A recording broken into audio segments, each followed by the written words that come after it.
Hey everyone, it's Keely here, and today I'm sharing a layout and process video for Aardvark Crafts, and I'm using Hearth and Home by Simple Stories.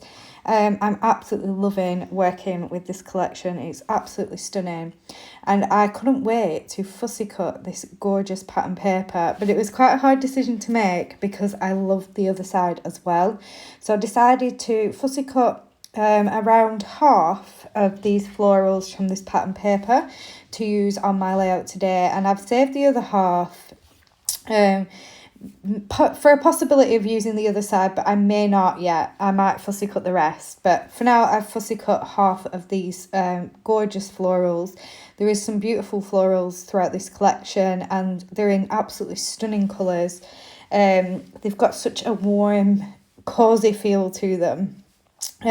So I'm having a look now through pattern papers, and I'm going to pull out a few scraps from the previous two layouts that I've made to use some of them up on this page. I find with a lot of collections I end up with lots and lots of scraps left at the end, rather than kind of using them up as I go along.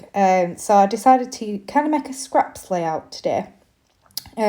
So I'm cutting up some of the pattern papers to around 2 by 2 squares, and I'm picking quite a few different ones that I've used already using this collection. So in a way, so I've got a really good mix of the colours that run through the collection, and that way when it comes to embellishing, it's a lot easier because you've got all the colours on the page, so you can use all the colours. And I'm going to do these squares, like I said, 2 by 2, and I'm using all these pattern papers, and I'm going to lay them out as a design on my background.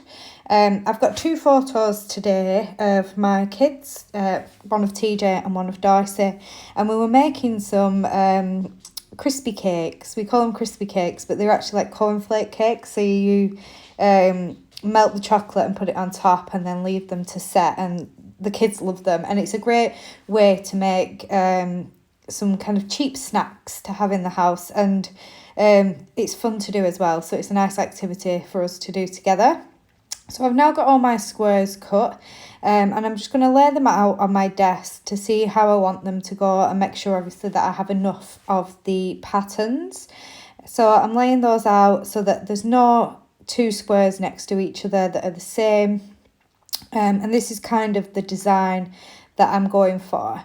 Now I have put this navy pattern paper in the middle. It will get covered up, but I felt like I needed another square there just so that I could get my squares lined up properly.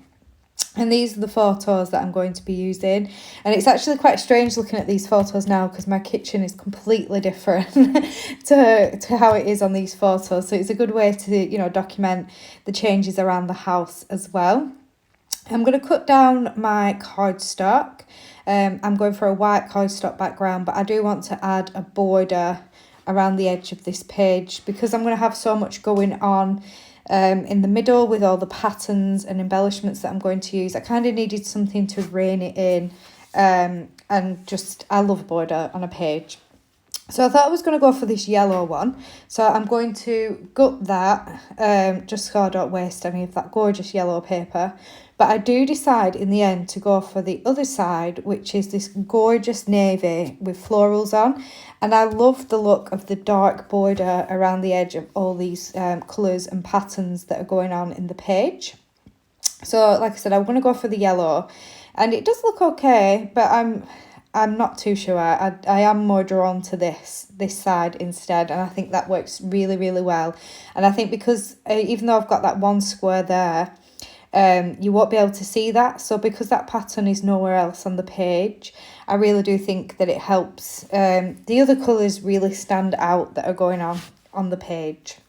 And as well, the navy has got all the colours of the pattern papers. It's got that kind of burnt rusty red, it's got the yellow, it's got the green, so it kind of ties them all together. I did consider maybe going for flipping the yellow squares over and going for the navy but I decided not to in the end. So this is kind of my design. and I'm really loving how that's looking. So as you saw there, I did try the yellow again, but I definitely preferred the darker pattern instead. I'm going to distress the edges of my cardstock just to add a little bit of texture around the edge of the page. And I also distress the edges of all my little squares as well before I stick those down. And it just adds so much texture to the background, and I really love how that looks. And it also really helps the squares pop individually off the background as well. So that's my cardstock now stuck down, and I'm going to start to distress the edges of these squares, but I do need to lay them out again first so that when I come to sticking them down, they're all in the correct place and I know exactly where I need to stick them, because I do want to try and keep the distance from the bottom and the distance from the top roughly the same. Obviously I don't get it perfectly, but it looks near enough for me. So distressing the edges of those squares, and now I'm going to stick the squares down. And as you can see, it also adds some dimension to those squares. It helps them pop up off the background without actually adding any form or anything underneath them. So it's not making the layout really bulky when it goes into my album, because I've noticed that with using lots and lots of form on my layouts, my albums are filling up a lot quicker. I do like to add a little bit onto my pages, but I do try my best to keep the thickness of my layouts to a bit of a minimum, because like I said, I am going through albums like like they're going out of fashion. Now I'm bringing in those fussy cut florals. This is really, it is a great way to help a collection stretch so much further. If you can buy a pattern paper with lots of florals or butterflies or other items that you can fussy cut, it's really good to help make a collection stretch a lot further. And also it is so much cheaper to buy a pattern paper with lots of florals on than it is to buy a die cut pack. So if you can get, you know, a couple of sheets of florals for a collection, fussy cut them out, which obviously it does take some time, but then you've got like a full pack of die cuts, and it's so much better, definitely, to be able to fussy cut those patterns and have more and more florals to tuck in. I do love florals on a layout. It really helps build up a cluster, and I love the look of them, and I love florals anyway. I just think they're so pretty. And for a page like this, where I have, even though I've got my son on here and my daughter, I do feel like I can still use florals, where I find if it's just a photograph of my son, I do try to avoid them. But because Darcy's on here as well, I think the florals work really well. So I've got my clusters of florals. I've brought in, it looks like a shelf with a phrase sat on top, and I thought, oh, that'd sit really nicely above my photo, and it says, "Family is the greatest blessing."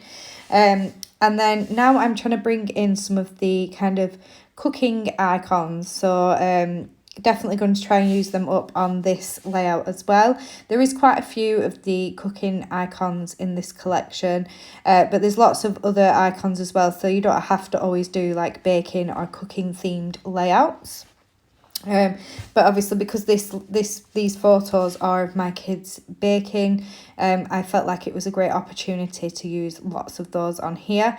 I'm also tucking in some of the chipboard. I've already pulled the chipboard out of the actual packaging, and that's just because once I open the packet, a couple of them do like to fall out, so I don't end up losing any of those. I pop them all out and just put them in with my die cuts, and then it's a bit easier for me to use them, and as well I'm not at risk of losing any because they're all together.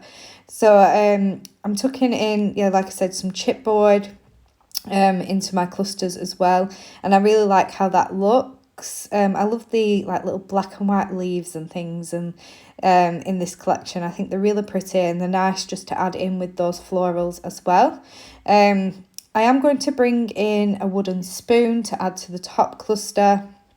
Again, just using those icons on this layout because they work well with the story. But yeah, this page is coming together quite nicely. I'm going to use the word family as part of my title. And I do bring in another phrase sticker further along to finish off my title. I've got this circle die cut piece which says "This is us," and I just like the colour of that, and the phrase works quite well with the photos of my kids. And I think I'm going to look through the stickers next. I'm just picking up all those die cuts. There's lots of tiny little bits and pieces and I don't want to lose any of them. And as well, when I was doing my fussy cutting, I also cut out some of the tiny little florals as well. Because I do like little sprinkly bits that I can just add in at the end. Just to finish off my clusters. So I have, I'm now looking at the stickers, and again, there is some of the kind of cooking themed icons. So I'm just seeing what will work in my clusters. This piece doesn't make it onto this page, even though I really tried, and I tried the chipboard one as well, but it was just a little bit too big because I'd already added in all those florals already. So I add that wooden spoon to the top cluster. And I'm really liking the placement of my clusters. I've got one above the photos, one to the right hand side, and I'm going to build up a smaller one just underneath the photo, which will connect my title as well. Darcy's little hand is peeking in here. We do a lot of scrapbooking together now that I'm working. We spend our weekends crafting together and spending some quality time together, and she likes to have her input as well. And I think she was telling me to use one of the houses, and I was saying I'll see if I can use one, and I don't think one actually makes it onto this layout, but she really did like those houses. So I'm bringing in some phrase stickers. I do go for just the one in the end. I do bring in some more of the stickers as well as like a little timer. I bring that and add that into my cluster as well. Trying some of the hearts on the layout just to see what works. I did decide in the end to go with the darker colour because it kind of brings that dark colour into the layout as well. So now I've jumped forward. I didn't make you watch me stick down all those little pieces because obviously you'd already watched me lay them all out. But my clusters are now all stuck down. My title's finished off with a phrase sticker which says "Blessed with the best." So family, blessed with the best is my title, because obviously I do feel like I am blessed with the best. And I finished my clusters off with just adding a couple of those little fussy cut florals and some splatters. So this is my finished page. I really love how this has turned out. I love those florals. I think they look beautiful. And I can't wait to see what else I make with this collection because it really is beautiful. Thank you for watching. I'll be back again next week.